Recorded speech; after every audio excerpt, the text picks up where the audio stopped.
my friends, welcome back to this week's episode of My-ANTICS, otherwise known as MA. No, not mature material, My-ANTICS.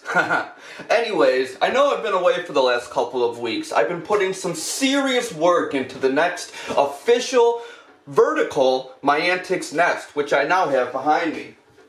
Today, to start testing out the first official nest of this design, we're going to be putting my red and black honeypot ants, which are around 15 workers right now, and a couple repletes, into the nest, see how they respond to it, and how they move in with ease, because I believe it's going to go around without a hitch.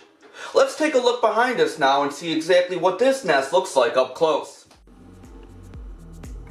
Getting a closer look at the My-ANTICS stockades nest, you can see right off the bat that it is a larger sized outworld, same as with the Vortex Nest 2.0, but there are some very key differences, like where the portal is from the outworld to the nest. In the My-ANTICS Vortex Nest, there are two holes here for a round robin effect to give the ants multiple entrances and exits from and to the outworld. Unlike that design, we have one very important entrance and exit in the back, which actually leads to a ramp that's tallest over here, and as you go down, there's a hill effect all the way to the bottom where it meets the ground floor. This is especially important for ants that don't really have the ability to climb very well. With this handicapped ramp, per se, inside of their nest, they will have no problems dragging food in, taking food out, and altogether it'll just be a lot easier for them to move around the different chambers and get into the outworld with ease. Let's take a look on the inside now and see exactly how the stockades is set up. Taking a quick look at the outside of the stockade, you can see an initial hole that has many different benefits, but mainly for tonight, it's where we're going to be initially plugging in our honeypot colony for the first time, and where they're going to be coming for their water with a test tube set up. Switching sides, it has a pull-out water basin, which is basically going to be the main source of their humidity. Looking at the very bottom, which is the tightest space in the stockades, this is where the moisture will be coming into the nest and where a lot of the brood will be found. Brood needs a lot of the moisture in the air to make sure they don't get dried out, and it might be a space where you might find the queen as well. It being a tighter space, this is going to be mainly for the workers and quite possibly the queen. Moving on up to the other chambers, the middle chambers have a decent size for some of the bigger sized honeypots, like for the Mexicanus for example. And the top chamber is mainly where they'll be dragging the food into the nest, and probably where they'll be putting the garbage to drag it back out. Now, let's take a look at the biggest chamber of them all, where the biggest repletes will be hanging. This is the largest chamber in the stockade design. This is meant for mainly the Mexicanus honeypot species, because their repletes can literally get as big as a 50-cent piece in most occasions in maturity. Not only will the big repletes be hanging from here, but I imagine that the medium and small repletes will be in these two top chambers. Seeing how they are the biggest, they'll have a lot of room, a lot of substrate to grab onto around the walls, and just the places they never have to worry about getting too smushed and possibly popping. One last thing I do want to mention, again, is the ramp. It may be a little hard to see, but I'll zoom in. In the back wall, the ramp starts here at floor level. As we travel up the ramp, it goes past every single chamber on the way up, making it increasingly easy for them to move all of the food around, move themselves around, and possibly anything that might be going out for trash. The top of their ramp goes right to the outworld port. If we take a top view real quick, just to get a good idea, the top port goes directly into the outworld with a rubber material that's very easy to hang on to, and no slippery surfaces that any kind of ants could possibly be slipping or falling on.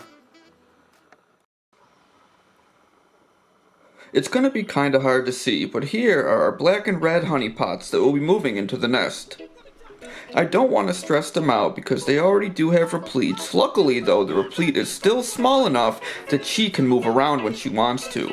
Hopefully that'll keep her from getting scratched or nicked up when they move into the nest. Without further ado, let's plug them in and see what their first reactions.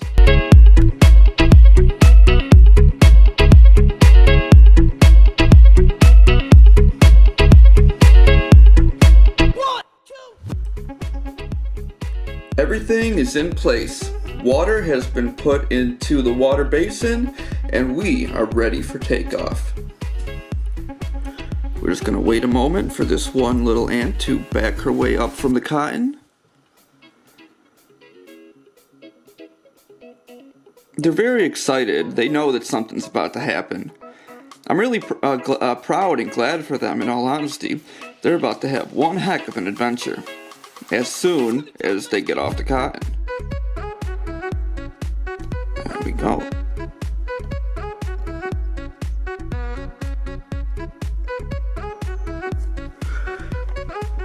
And touchdown.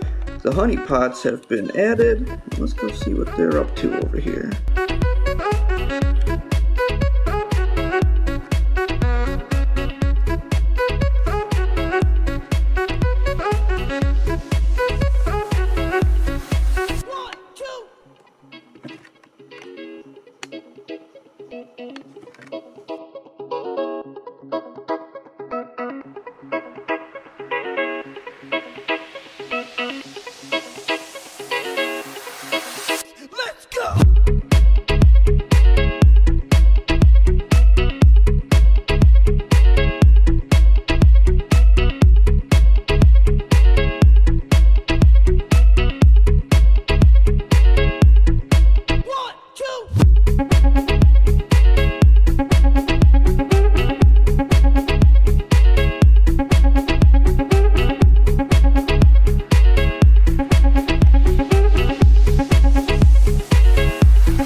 For right now, it looks like it's going to take a little bit of time for these girls to move in and get used to their new surroundings.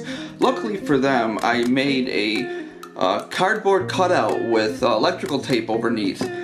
This will just make sure that the front is completely blacked out while I'm not looking at them. I'm going to take some magnets here,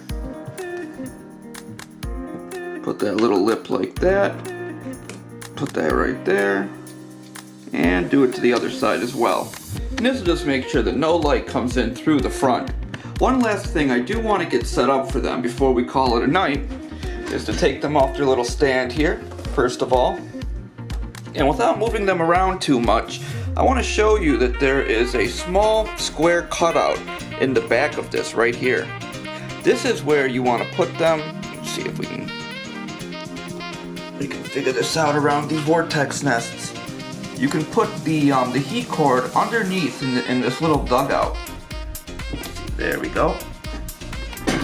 And that's how they're going to get their heat source. So there is a heat cord enabled, but it's not anything like the Vortex Nest where it's cut out in the back of it. This is just a square cutout in the lower backhand of the stockades nest where you can slip a heat cord as well. Heat cords are a great thing because you can run them through all of your colonies. So not only will our new honeypot colony have heat, but all of the Vortex nests will as well. And it's definitely a lot easier if you have a collection like this instead of having a whole bunch of heat pads all up and down the tables. Well, ladies and gentlemen, for right now we're going to call it a night. I'll pick this up tomorrow morning and see what the little honeypot girls have done. Today was a very long day of waiting and tension, wondering if I will finally be able to say they officially moved into the stockade nest and I can officially remove their old test tube. I checked on them noon, 3 o'clock, 7:30, and around midnight. Just coming around 1:30 in the morning, they finally decided to move, and I came into an empty test tube.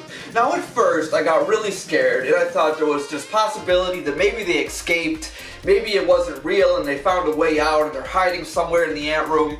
But after I looked in closer, they were huddling in the main huge chamber right next to the port where they were put.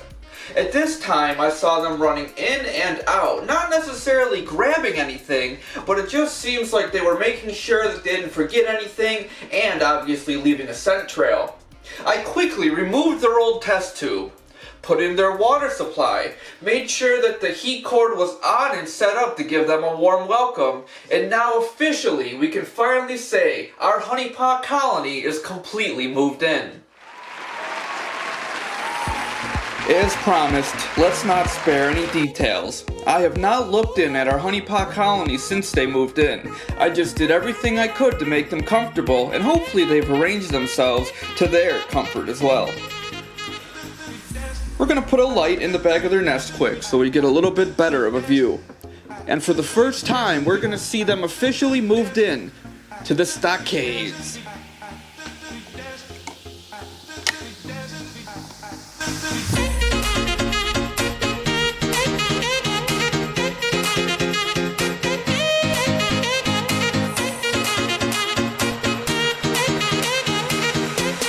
At first I see a couple workers moving here and there.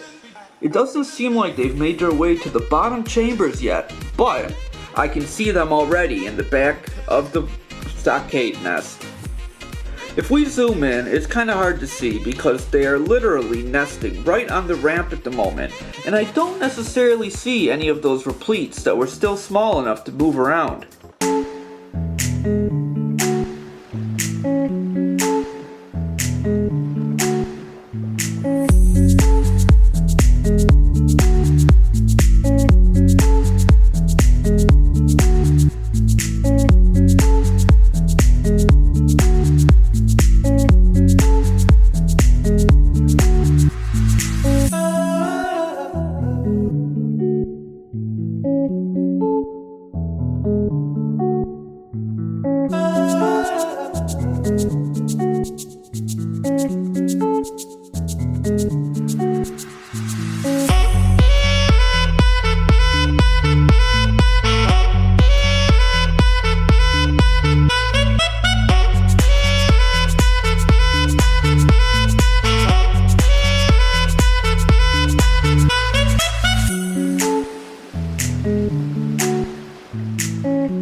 Honeypot ants hunkering down for the night by the heat cord extension. We didn't necessarily get some epic views of them, but we did see them in the back of the nest. We saw one of the repletes, we saw the queen, and all in all they look like they're quite happy in the stockade nest, and I'm really looking forward to them getting used to it, traveling out in the outworld, and doing everything honeypots do best.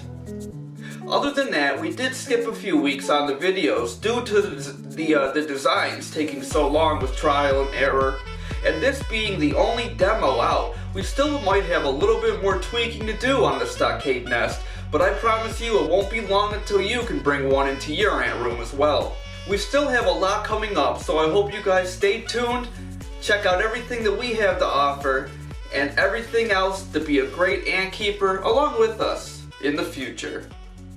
I hope y'all enjoyed the video, and as always, remember, happy